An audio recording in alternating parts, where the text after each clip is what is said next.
Hey, I'm David Morrissey from The Walking Dead, and you're listening to The Walking Dead Underground. Now your hosts, Cinik, Igrihe, and Ryan.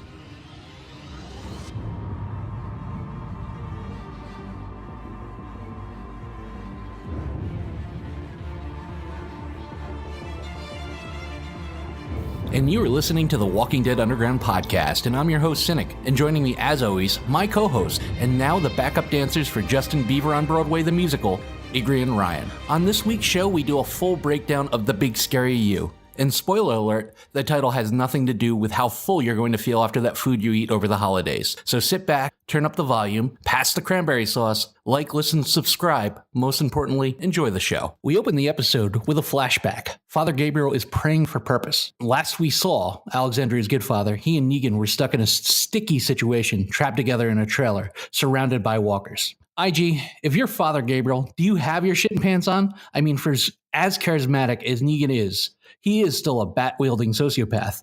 Might it be a little less dangerous outside? It might very well be less dangerous outside. At least you know what you're into. That's the thing with Negan is, he flips all the time. He could be telling you 1 minute, hey, everything's fine. We're going to have a good time. And the next minute he's beating your head over the head with a bat. I think he's got his shitting pants on. Father Gabriel, having seen how he acted in previous seasons and episodes, I think he's in a permanent state of shitting pants. I think he's got stock options in Depends underwear. I think at this point, I would rather be trapped in the old factory with Mr. White from Reservoir Dogs, with him listening to a little bit of Stuck in the Middle with You, dancing around with a razor blade. I'd much rather have my ear chopped off than be Lucille'd, in a sea of walkers. Ryan, we haven't seen the leader of the Saviors or his creepy as shit sidekick for at least 3 episodes. Right now, we have at least 5 fractured storylines. I mean, does this help or hurt the show? Do you feel that The Walking Dead works best when the band's all together? I think in theory it shouldn't hurt the show because we see this on other TV shows. We saw it Game of Thrones, obviously. The Wire was another show that was able to balance a lot of storylines. I think the problem with The Walking Dead is more to do with the pacing and how they address the storylines. And I think this is a good example. And I think this is a very good episode. So I like the episode. But as a critique more of the season, it's kind of disjointed because we saw him, for the first episode. Then every week I'm like, okay, what's going to happen with Negan and Gabriel? And you get nothing and you get nothing and then 3-4 weeks later you get that. So I think it's more a problem of the show being, of them just not, of the editing or not pacing it properly than it is, in theory, it should be able to work. You should be able to balance that many storylines without much of an issue. Yeah, I think it's more having to fill for time. That they took these storylines and elongated them to the point where I think that for the writing for the whole season, they just couldn't cover enough time to tell an intriguing story. So they tried to stretch smaller parts of it because last week could have been done in 5 minutes. They took an hour. Now, that doesn't mean last week up until this episode was probably my favorite episode of the season, but it's still something that could have taken 5 minutes. It didn't need to take an hour. And the same thing with the episode before that and before that. I think they just don't have enough story to drive this season what they want to accomplish. Well, I don't think they want to blow their wad in like 2 or 3 episodes. I mean, and that's what people are expecting. They want instant gratification. They want it right now. I mean, everybody has been Netflixized where they want the whole season released in a week and to be able to go through it in 2 days and go, oh, it takes too long between seasons. No, I'd push back on that a little bit because I think I think we know going into the season that they're going to be. This is a storyline that would potentially be stretched thin because it really comes down to the all out war and the final battle between the Saviors and the kind of combined Hilltop Kingdom Alexandria. But I think the story could be done well. It's like we don't need I kind of came into the season fully aware that it's not we're not going to get the resolution now, but I think that the issue is more with how they're telling the story and the choices that they make more than it is like us getting our resolution. Because I don't think anyone expects this to be resolved. None of us want this to be resolved, by mid-season or by, hopefully by the end of the season. But I think it's that the way that they take their time and the decisions they make with the editing, I think that's really more problematic than it is like our desire to like get the ending right now. What would be your one thing, Ryan, that you would change? I think I think it comes down to the editing and how they, just the process that they're choosing to allow the story to unfold, because I just feel like it's disjointed, and we haven't gone to Alexandria this season at all, right? Like outside of the very beginning. So it's more, how the choices they're making and how they're telling the story. I think that's more problematic for me than anything else. That you could have such a big kind of cliffhanger of Negan and Gabriel in the same room together, surrounded by a horde of zombies, and not approach it for 3 weeks. It just doesn't make sense. And so I think that's it for me. I think it really comes down to editing, because if you look at this as a whole, I think the story is being told well. And I'm sure that if somebody kind of took all the footage we have right now and edited it, you could come up with, 5 solid episodes that kind of make sense in the greater scheme of things. I don't know about 5. I think maybe 3. Fair enough. You're right. I would say if you want to stick to the 5 episodes we have, but you're totally right. You could take what we have now and edit that then into 3 awesome episodes versus 5 that kind of seem a little bit with a good deal of filler mixed in. Well, my problem is that the cast is so big that if you take this thing that's really great and really fun and you keep splitting it, eventually you're going to get to the point where it's mediocre and you end up with a Sasha Rosita storyline that absolutely nobody cared about going forward. But this leads to my next and my follow-up question. Do you think the absence was a direct result from the complaints of Negan saturation from last season? I think it absolutely was. And I think they don't really realize what they're missing until it's gone. Because, I saw some complaints on different boards about The Walking Dead in the last few episodes that it just wasn't happening anything. And we saw Negan, and now Negan's not been around. We've heard mention of Negan, but nobody's seen him. Have they been pushing forward in time? Are they still in this same 20 minutes? What's going on? Because, it all seems to like rehash the same time frame, and it's confusing. And it's problematic. And truth be told, you see this happen here. This show just took off this week, and it's squarely because of Negan. It's his charisma. It's the writing that they do for him. It's how he's able to speak in the show. It just adds another element. And the thing is we've lost that because Rick doesn't talk as much as bite people or fight anymore. So he's not as strong a talker. Daryl has never been really much of a talker. He just shows up, looks cool, and shoots shit with a crossbow.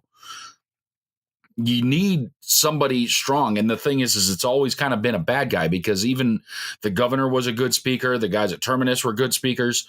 You need people that are engaging. And we haven't had anybody really engaging, with the exception of King Ezekiel and Jerry, in the last few episodes. And King Ezekiel last week was a little bit on the weak side because he was injured, and that was his story.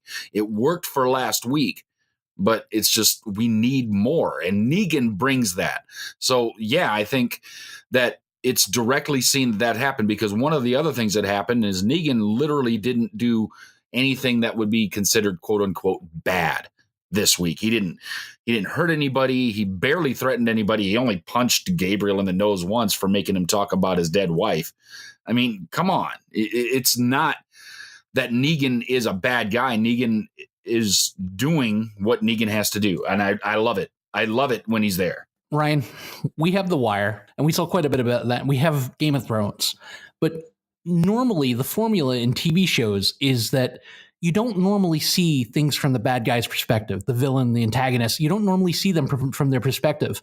But The Walking Dead has given us quite a few background episodes from the Sanctuary perspective. Do you think this is a long-term mindset that maybe this group might be around for a while? I don't know. I would hope so. I'd like to see some kind of development in one way or another with different characters.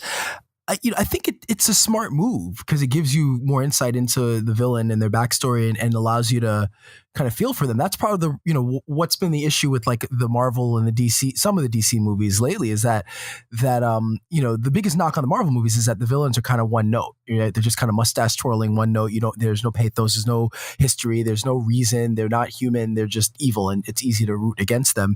And that's one of the, when you look at a good villain is somebody who has layers and something that you can, you can understand it, good or bad. You can understand why they're doing what they're doing.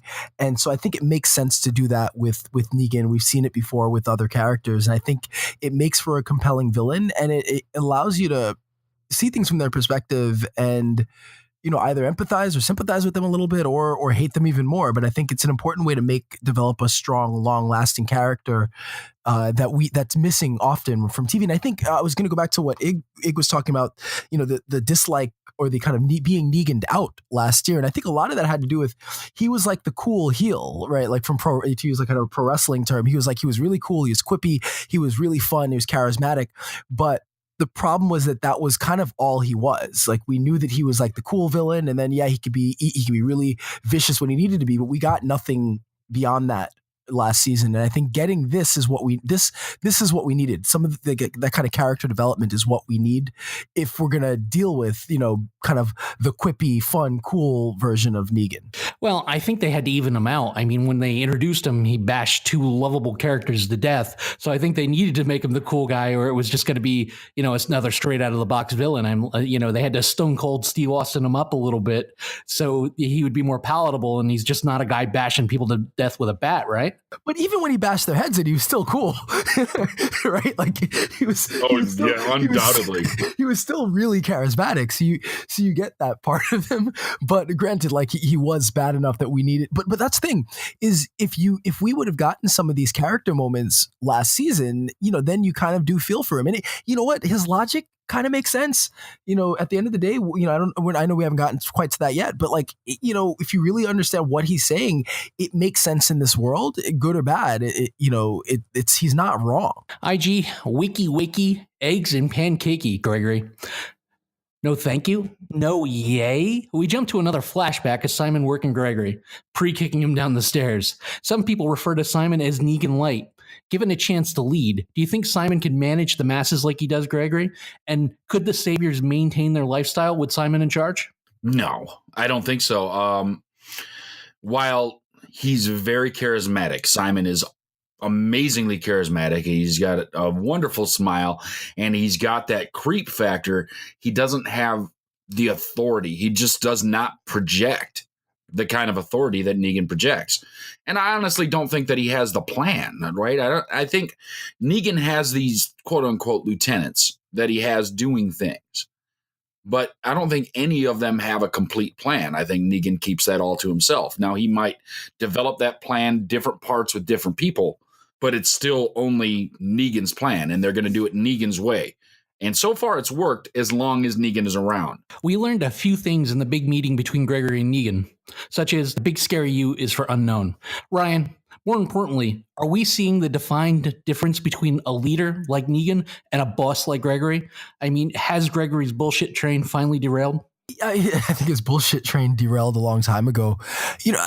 I think it's just different leadership styles. And in this world, Negan's is going to be the more effective style. So I think Gregory's in over his head, and he's been in over his head. It's not that his style of leadership is ineffective, but I think he's ineffective at wielding it. And when you come across somebody like Negan, he's just a dominant kind of character, is the alpha male. And so I think, it's a little bit more that Gregory's just a weaker character and a weaker person.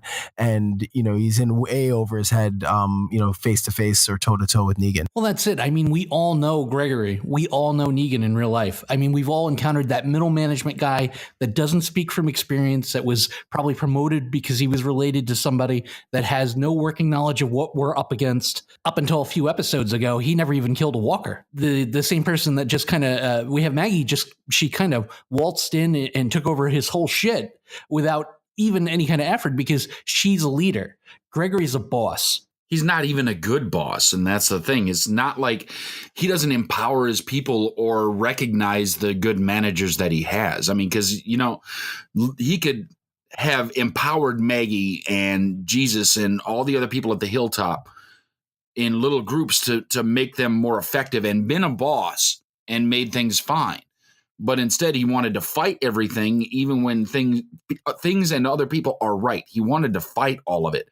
And that's, we've all had that boss in our life, too, where everything they do is wrong. And somehow it's never his fault, or at least in his mind.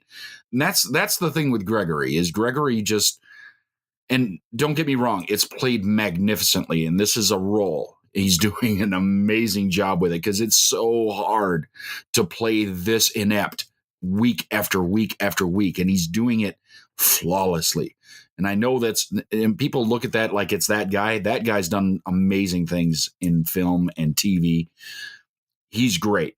But this character is he's the spineless leader. He's the spineless CEO who blames everything on the vice presidents or the managers or whatever. He's awful, and it could have been fixed just so simply just by empowering the people that you have in charge, because that's what a good boss does. You realize what your leadership team is and let them do their job. And he wants to stick his fingers in all of that. Oh yeah, his T-shirt is all the praise and none of the blame. Once again, The Walking Dead did a magnificent job framing the moment, the kind of stare down between Gregory and Negan with music. I mean, if you go back and listen to it, it just upped the tension another level. And Negan hits him with, "You know what, Gregory? I think you're playing both sides. I think you're a thin dick politician, threading the needle with your thin dick.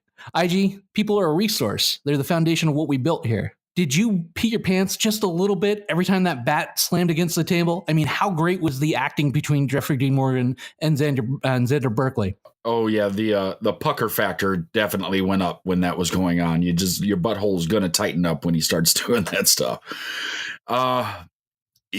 It's like they don't know who they're talking to at times. It's that they know who they're talking with and who they're talking around.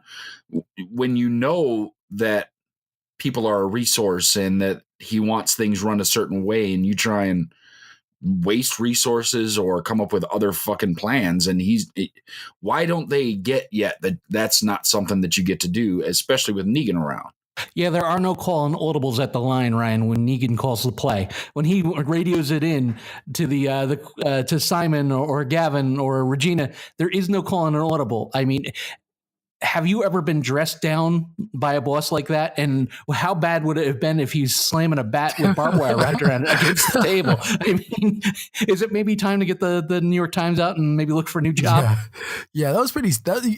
And that's also kind of how, part of, I was trying to think. I can't even think of a good example personally, but like, the situation where somebody is you're too cool with somebody, or someone's too cool with you, or they or you've given them a little bit as far as your time and energy, and they think they expect more, or they try to act a way that maybe they go a little too, they cross the line as far as like how they should be act, whether it's like joking around with you or playing a prank or saying something. It kind of feels like that where Negan is a little bit ahead of everybody as far as like what the expectations are, and so he's obviously much more nuanced in his thoughts. And I think that everyone else is just a few steps behind. And then you see the anger, and that's got to be, because he's always joking. And so even when he's beating people's brains out, even when he's being attacked by a freaking tiger, he's still quipping. So to see him actually get angry had to be even more terrifying for everybody at that table, because he's liable to just kill everyone and start over. You just don't know. He seemed almost unhinged, but still in control of himself. So I thought it was a really great scene, and even more so because of just the way that he was able to shift from Negan to menacing and quiet to angry, screaming, back to like quipping. It was really brilliant, that scene. Yeah, even when I was in the military, though, I didn't have anybody dress me down like that. That would be terrifying. Well, first of all, the only reason I would let anybody dress me down like that would be because of that fucking bat. That bat kind of sells it all. It's like, yeah, you can talk to me whatever way you want. You have the bat. Without the bat, though, it'd be like, well, I'm just going to leave. You can, when you're ready to talk normally, we can come back to this. So there aren't many managers in the world that can get away with talking to an employee on any level. Even in the military, which I would think would be a more extreme example, that viciously. Like, you can be vicious, but that was very vicious. And yeah, like I said, pucker factor went way up there. You pee a little bit, even if you're not in the room. Like, I'm sitting on my couch. I have to go change my drawers. It seemed like they took a very different tactic of storytelling. In the beginning of this episode, they answered a lot of the questions we had from last week, like what the plan was for the leadership of the coalition, and why the Saviors didn't exactly whip out the big guns and fight back when Rick and company showed up. I mean, they kind of went behind the scenes. Did you enjoy this more like behind the music approach that they did. It was almost like an extended preview, like previously on The Walking Dead.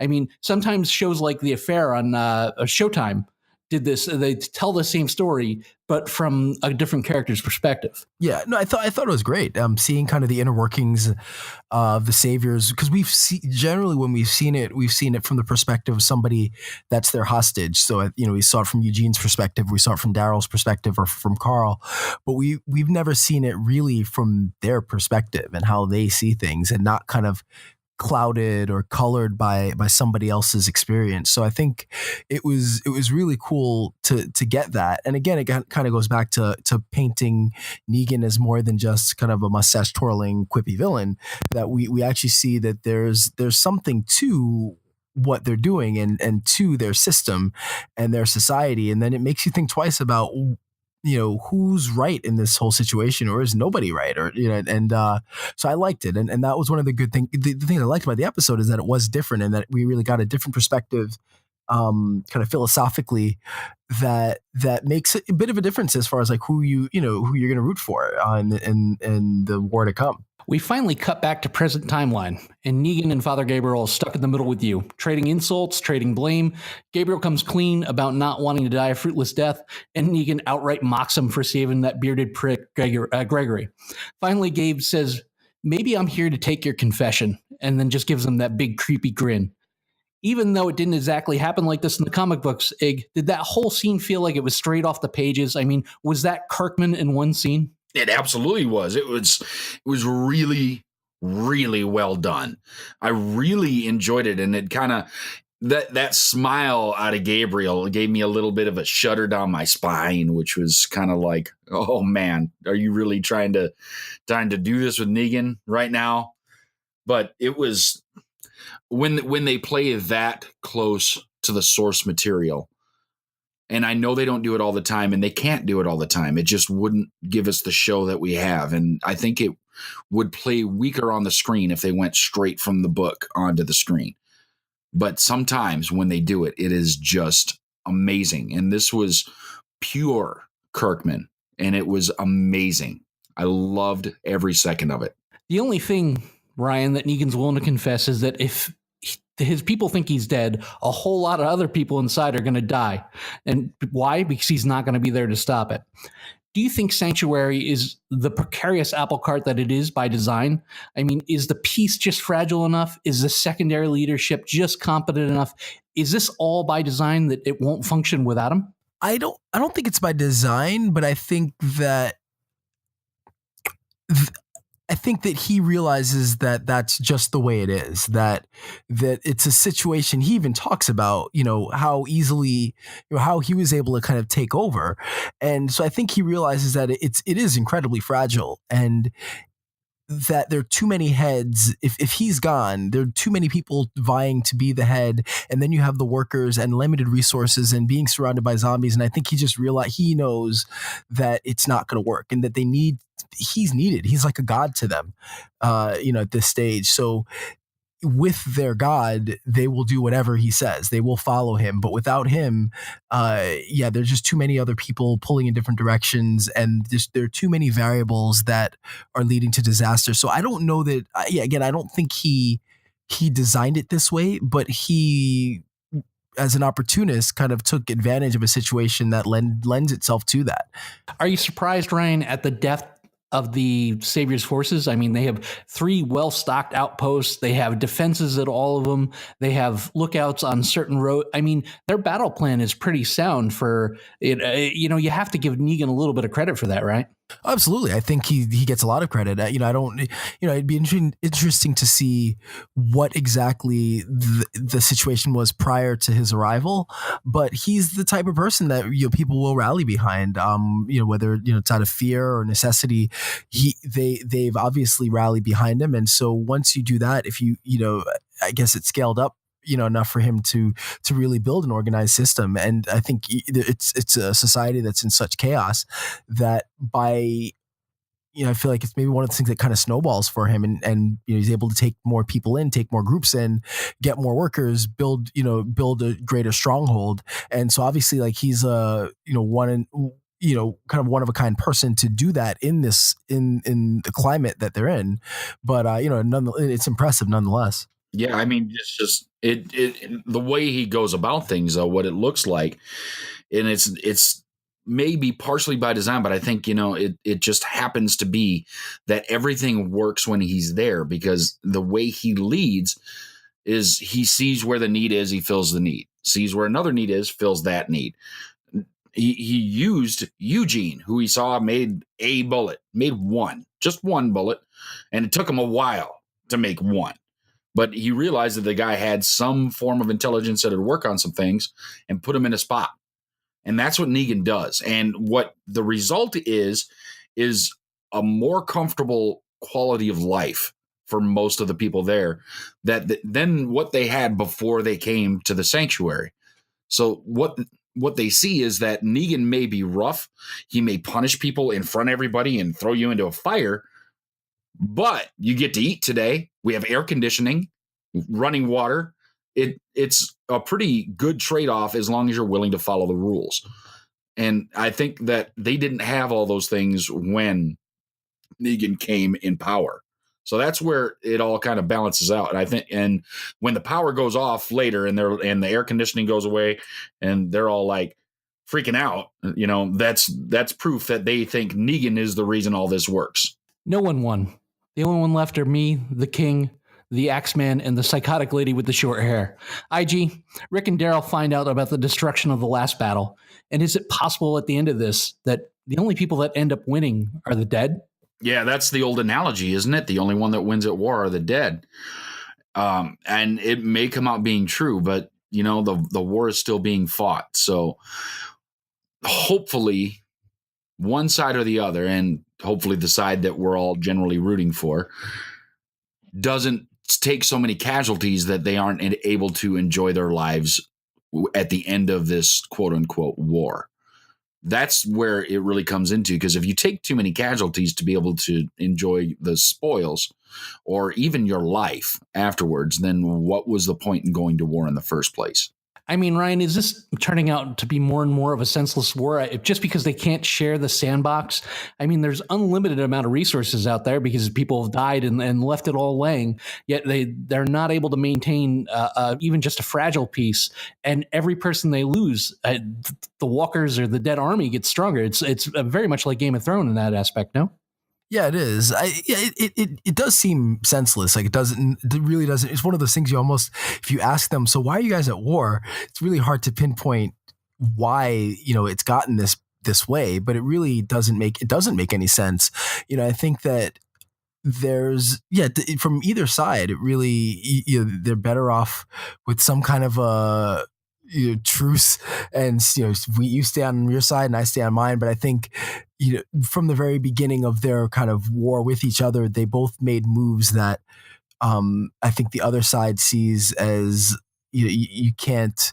There's no coming back from it. There's no, the other, you must die, and I think unfortunately it's a situation where even though the best bet would be to kind of form some kind of a truce and they each live on their own sides of live on their own sides, like it's not going to happen. Egos are too big and lots of people are going to die. And the army of the dead will get stronger.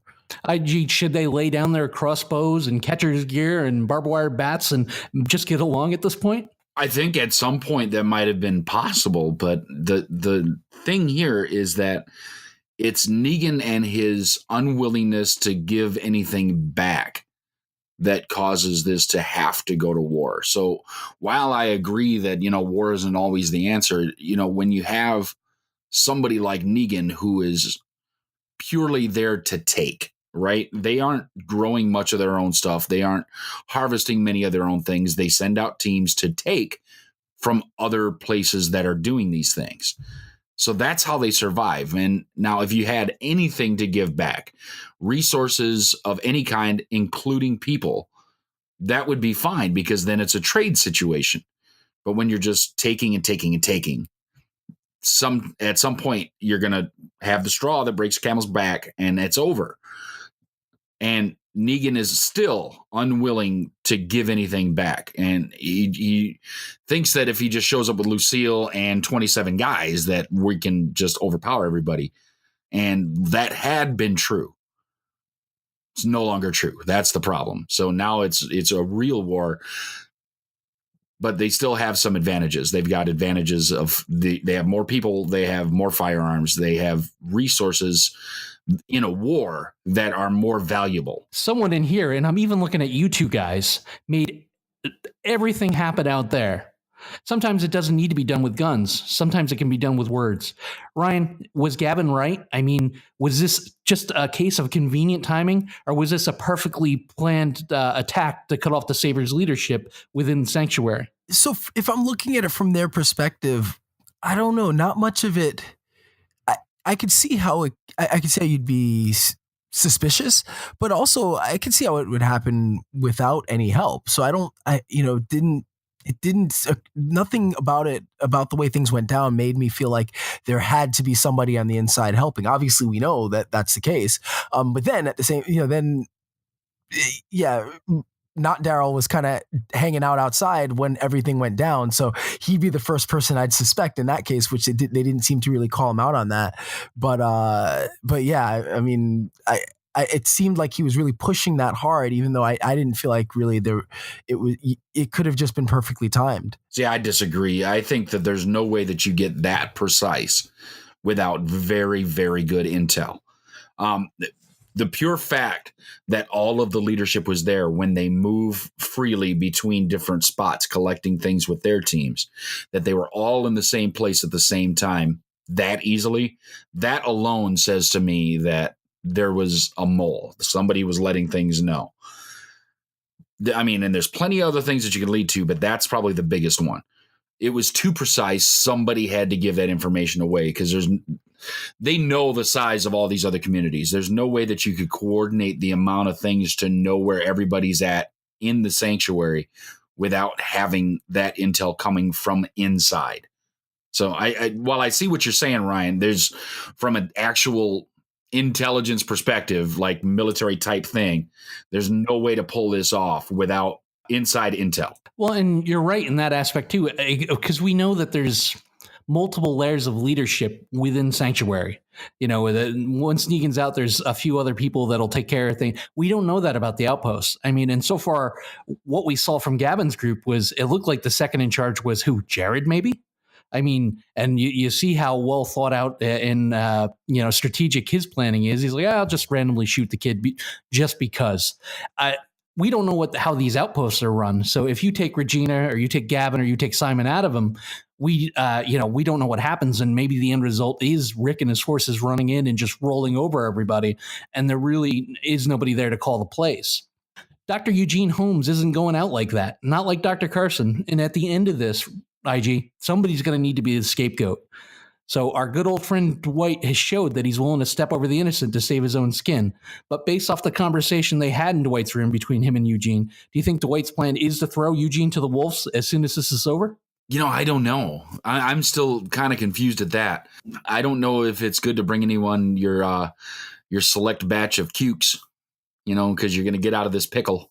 I don't know if that's the best way to go about it. I think, honestly, Eugene is seeing a point that he can get back out. And that's what I'm hoping for. I'm hoping that this shows the window of opportunity for them to flip the sanctuary back up on its head and screw them from the other side, right? Give it all away. Because I think that the combination between Eugene and Dwight, they can really undermine everything that's happening in there and still make it look like they're doing the right thing to keep themselves safe. And that's what I'm hoping for. Well, Eugene is the master of watching his own back and saving his own skin. Ryan, is he just going to sit around and let Dwight kind of fence him in, being the most likely suspect? That's a really good question. What I'm kind of the fascinating thing for me is now that I think, based on some stuff towards the end, I think Eugene's pretty certain that it is that Dwight's the mole or has something, he's doing something nefarious. So I guess the question is, how far gone is Eugene? Because I think, the Eugene at this stage, I think he's he's gone. So I almost expect him to give Dwight up. But you're not going to hold out any hope. Come on, it's Eugene. We all love the but haircut. I got maybe 5%. Come on, you got to live on that 5%, Ryan. You got to live on that 5%. Like, so I think that there's that 5% that maybe he sees, wait, there's someone on my side. Great. I'm going to, I'll keep this to myself and maybe we can work our way out of this and help Rick. But the 95% of me thinks he's outing him at some point, or he will hold on to the information until it's convenient. But I just don't think anymore that Eugene sees this as an opportunity to help sabotage them from within, even if he sees Dwight as an ally. I think Eugene's looking out for himself. And until he sees that jumping back is in his best interest, I think he's staying put. And if it means selling out Dwight, he'll sell out Dwight if he has to. This episode here may push him back towards Team Rick. I'll tell you, I'm his biggest supporter as far as Eugene, the character, and Josh, the actor, but they're doing a damn good job, especially this episode, to make me think that he actually is Negan.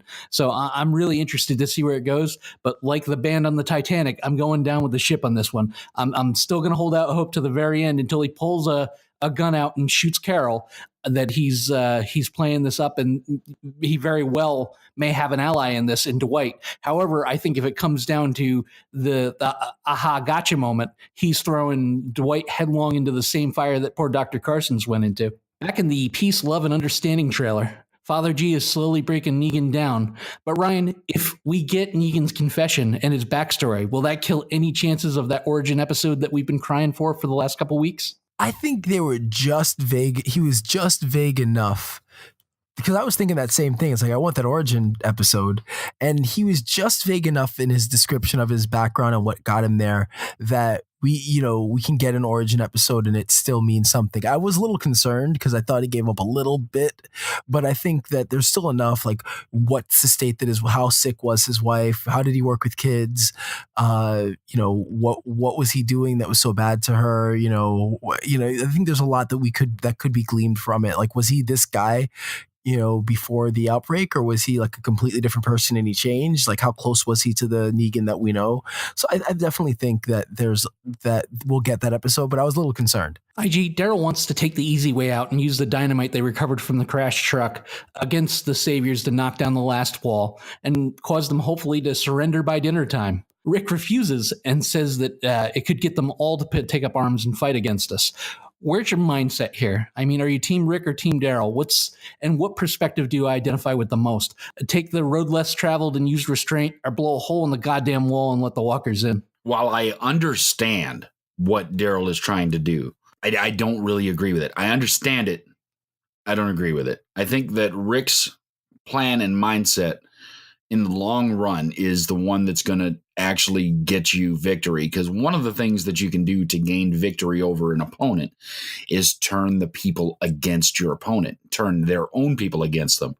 And if you're showing the willingness to keep them alive, to not cause additional harm to them if you don't have to, that says a lot about the character of your side. So it's really important. And again, they've said it so many times in this episode that people are a resource. Well, that's a resource that's really hard to reproduce at this point, because there aren't a whole lot of babies coming around. Mostly because I think they've got way too many prophylactics and not enough food. So it just does not lend well to raising children. So it's good to keep those alive that you can. And if you're shown that you're just going to be remorseless and kill whoever gets in the way, whether they're armed, unarmed, children, old people, doesn't matter, then you're going to lose the will of the people. If you lose that, then it's a much harder fight, because even if you get the worker people over there to pick up arms against you, they may not be very good fighters, but when they overwhelm you with numbers, that's really, really difficult. Well, and here's my point of contention with this. Rick doesn't want to kill the workers because we're going to need them at some point, either to work with us or fight with us against the Saviors. We have Negan in the trailer yelling about people are a resource.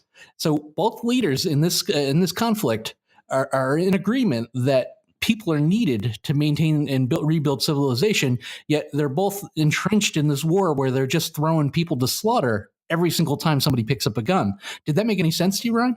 It makes sense in theory, but I did, in this case, I think this was a dumb storyline. Like this is a discussion that they could have had before. I don't believe that they would come to blows over this so quickly. I think it was just that was one thing that knocked a little bit off the episode of like whatever my overall score would be, was just, I felt like that whole argument was not believable.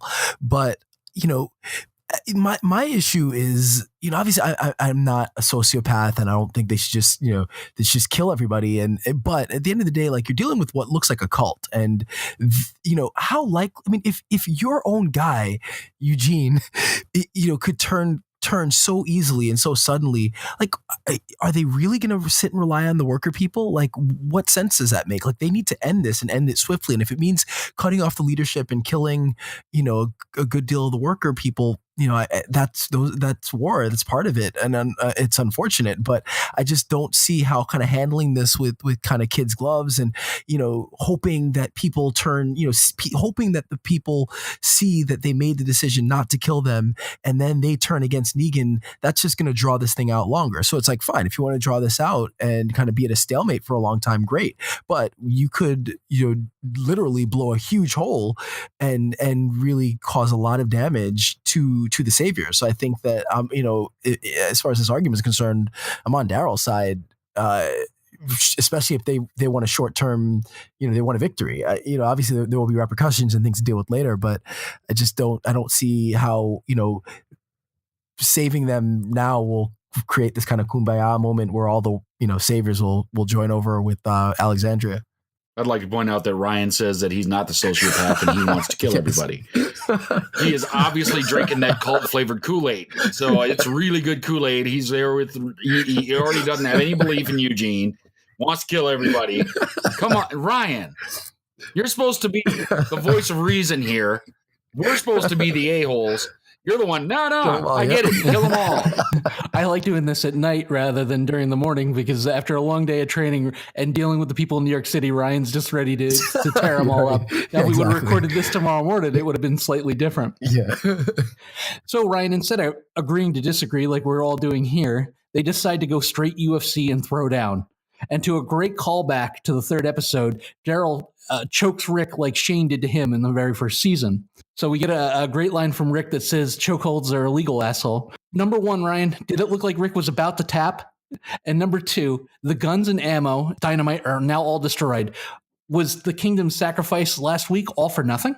Yeah, is like that. Seriously, like they just in one fell swoop made that whole episode, all those deaths and everything worth nothing, which kind of sucked. Like when that happened, I was like, wow, how many people died for that? So yeah, and Shiva, so we lost all that for nothing. So that kind of bugged me a little bit. It was a fun line. The chokeholds are illegal.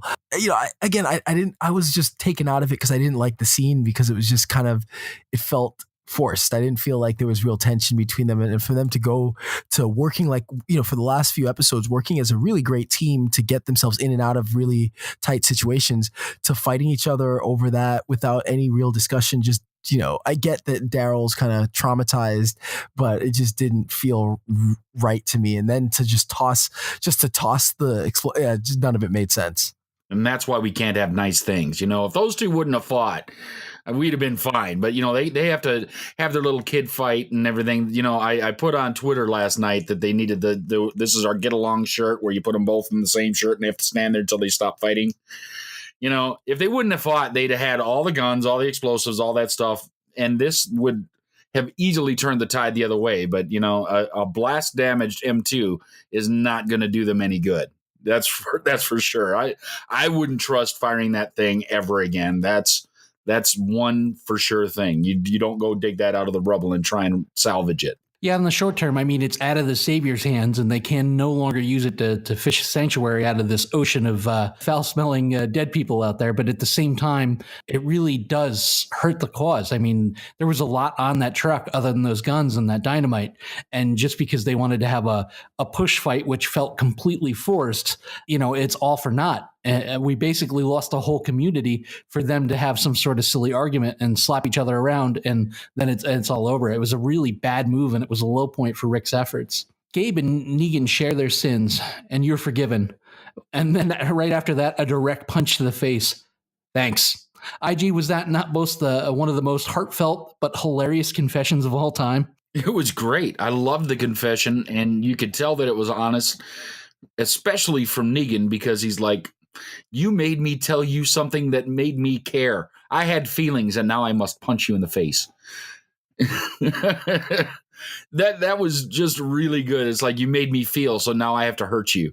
But he didn't hurt him too bad. He just gave him a little bop, because he didn't even fall down or crumple or nothing. He just, the head whipped back, and he put his hand to his face like, ow, fucker, that hurt. I feel like I took it as like, you just tried to shoot me, but we need to get out of this together. So here's a punch to the face. But like, I kind of took it more like he was punching him because like he tried to shoot him. No, it was more because you made me feel. Okay. I'm pretty sure you made me feel things, and now I have to just punch you in the face because I don't let anybody see that side of me, because he really doesn't. The only affection he really shows most of the time is to Lucille, and it's really kind of innuendo only. The vampire bat just does not take a lot of caressing.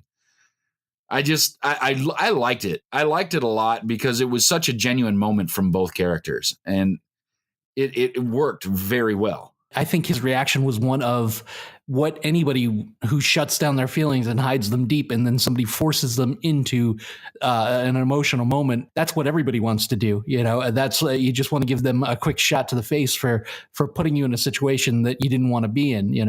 He had to feel, he had to admit weakness. So, a quick little lash out, but not a full beating, because he's going to need him to get out of here. I don't even think that's why he did it.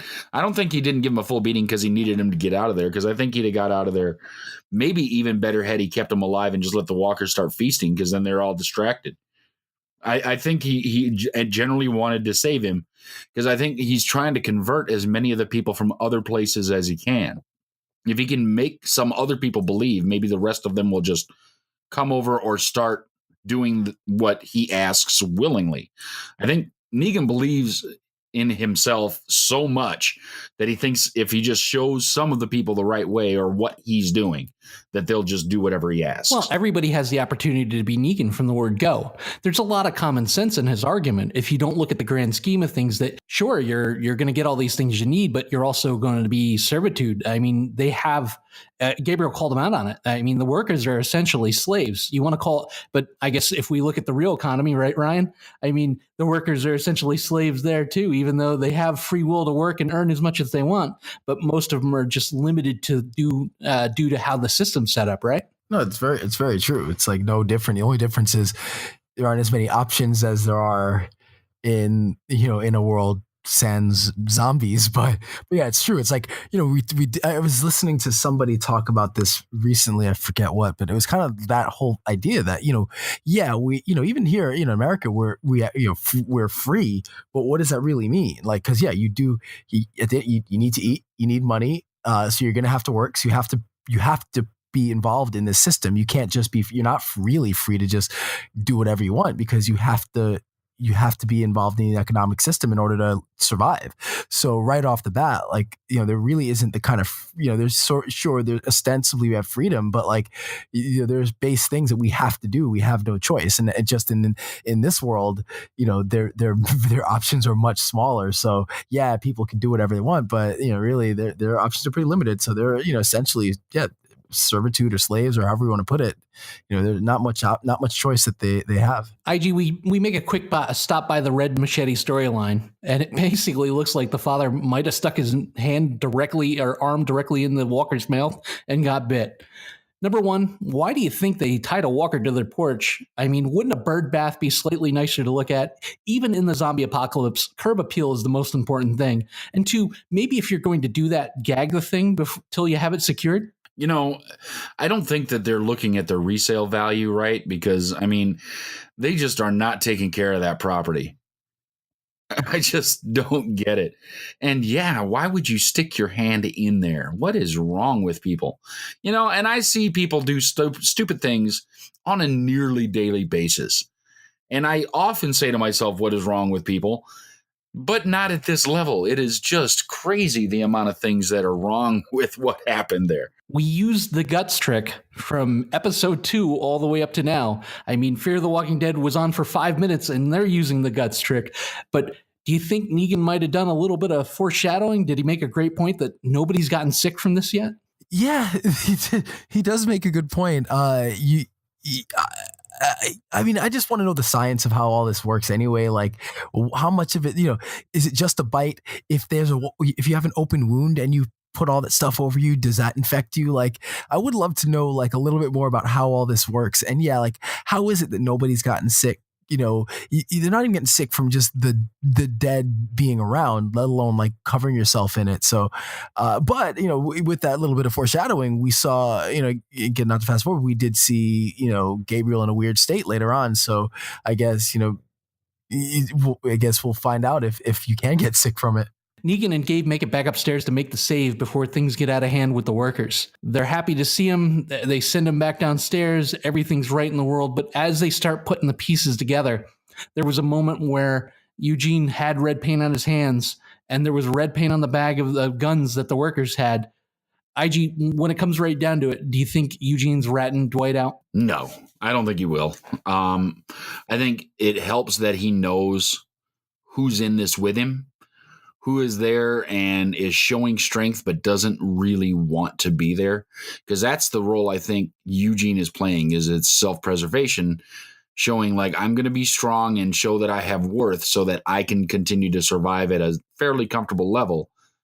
But given the right opportunity, I want out of here. And knowing who the other players in that game are is a very strong position to be in.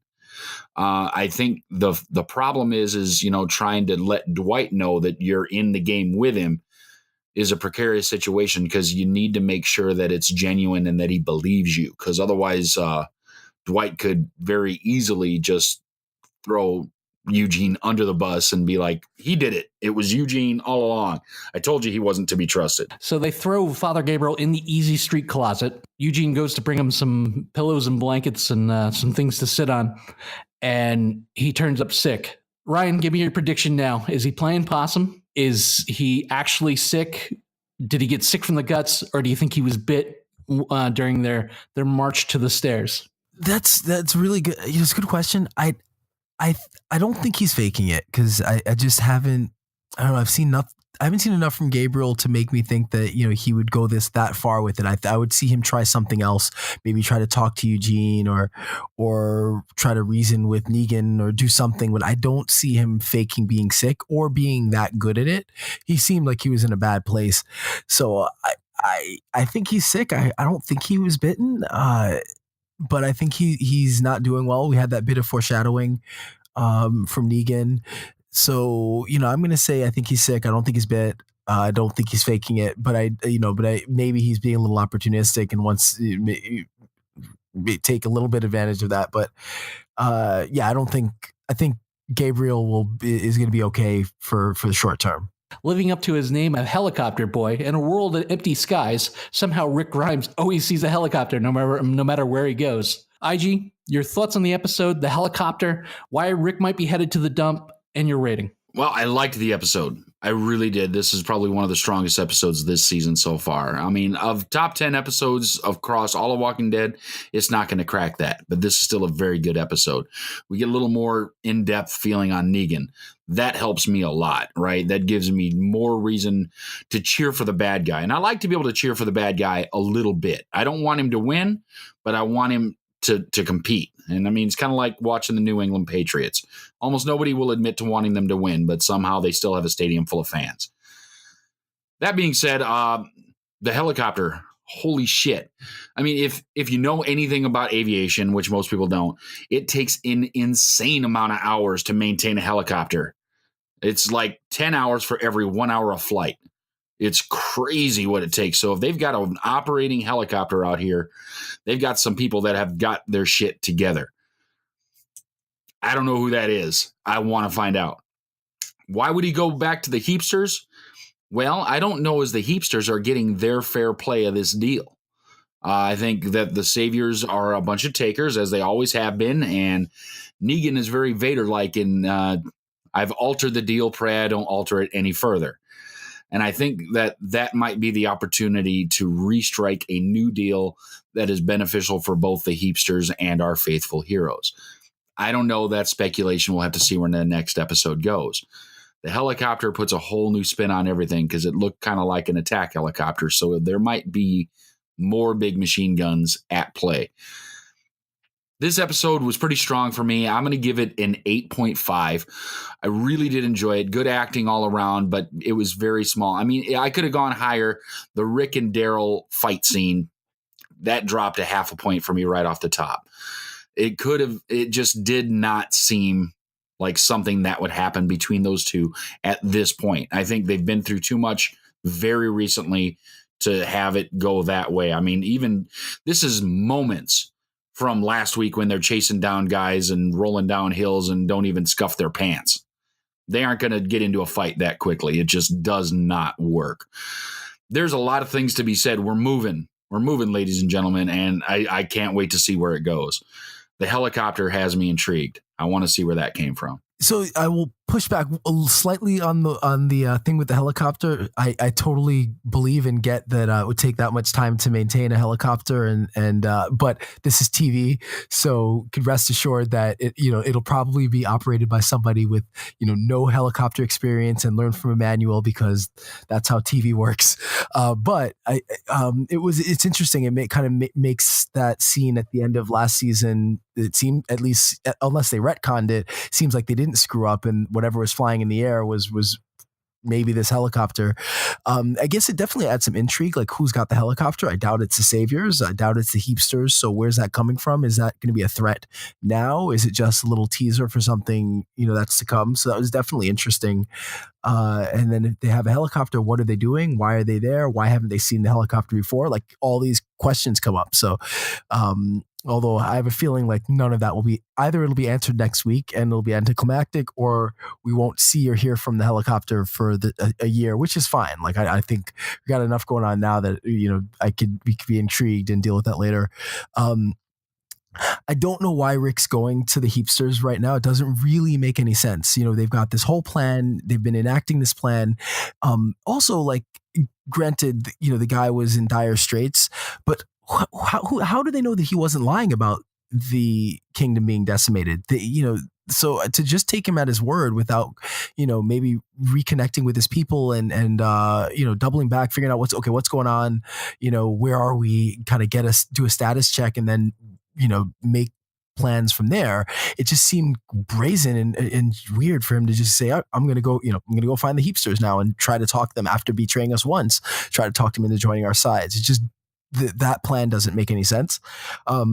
Overall, the episode, I really did like the episode. I definitely, the tension between Rick and Daryl knocks it down for me. Honestly, their story, they shouldn't have been in the episode at all. The stuff between Negan and Gabriel was really, really great. It was great to see more of a human side of Negan, while him still maintaining that kind of the character that he has. Like, we didn't have to become a weak, sad character for him to be a little bit more human and for us to understand what's going on in his head and to see things from the Saber's perspective. If you sit back, you really think they're not wrong. We may not love the way they go about things, but in this world, the way it is, like, he's doing what he has to do and what he thinks is right, in order to maintain the society the way it is. And so then it just becomes their way versus Rick's way, and gives us a choice of who we think is right. But I think this was a necessary episode, and I'm trying not to grade based on how I think the season's going, because I've mentioned I think it's just been all over the place as far as what they choose to tell us and when. But I think as an episode, I'll give it a 7-8. Again, I was knocked it down a little bit with the Daryl and Rick stuff, but I'll give it an 8, a solid 8. I really did enjoy it. I really thought it was one of the stronger. This and last week were the two strongest episodes of the season, easily, to me. So I did enjoy it, and I'll give it an 8. Rick Grimes seems more helicopters than Henry Hill in Goodfellas. But the last time he saw a helicopter, I think it took a good 3 seasons before it got resolved where it came from or where it was going or who it was. So let's hope that they don't take that long to resolve it. I'm getting the feeling that this helicopter is somehow going to come into play with the Saviors breaking free from their current predicament. At some point, they have to get out of that little area because the war has got to continue, and it looks like the forces on the outside are all but decimated. We're going to have to figure that out somehow. We're, Dr. Smarty Pants is going to have to get his thinking cap on and figure out how Negan and the boys can get outside the sanctuary. I think the whole headed to Jadis is a really bad idea. These people, you encounter them, you make a deal with them, you risk your lives to get guns for them, and the first thing they do is they turn their back on you for a better deal and shoot you in the side. So I can't see how going to make a second deal with them, no matter how much you plead, threaten, beg, borrow, steal, high five, they're not going to jump to your team. They've already made their decision. It makes no sense to me.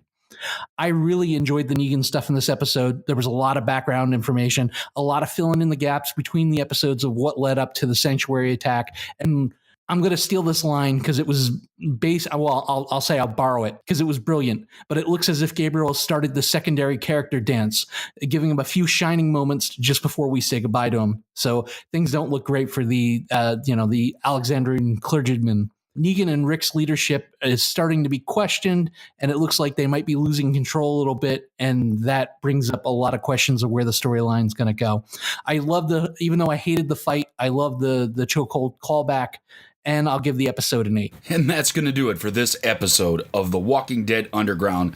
We just brought you our review and our recap of The Big Scary You, episode 5 of season 8. It was a great time going over this for you. We hope you enjoy the show. We're going to be here every week, bringing you every fresh episode of The Walking Dead and a whole bunch of other new surprises. We got a lot coming for you. We want you to come back. I'm Igrihe. With me have been my co-hosts, Cinik and Ryan. Send us your comments and questions to CINIKRADIO@gmail.com. That's CINIK radio@gmail.com. You can also find us on the internet at CINIKRADIO.com. Look for us on Facebook at Facebook.com/CINIKRADIO, or you can join the Walking Dead Underground fan site. More than 20,000 Walking Dead fans. You can be one of them. Also, you can find us on Twitter at CINIKRADIO, and you can find us on Instagram at CINIKRADIO. We're thankful for every last listen we get. We love every single one of you. And until next time, don't get captured. Follow the podcast on Facebook, Instagram, Twitter, and at thewalkingdeadunderground.com. Join us in our fight against the Saviors.